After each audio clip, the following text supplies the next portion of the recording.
त्रिदलं त्रिगुणाकारं त्रिनेत्रं च त्रियायुधं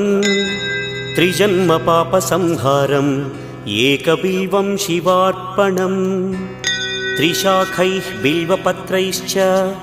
अच्छिद्रैः कोमलैः शुभैः तव पूजां करिष्यामि एकबिल्वं शिवार्पणम् कोटिकन्या महादानं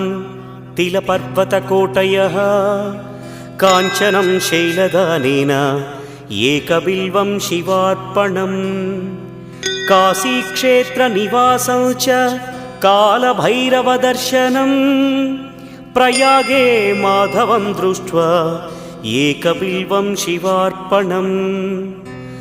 इन्दुवारे व्रतं स्थित्वा निराहारो महेश्वर नक्तं हौष्यामि देवेश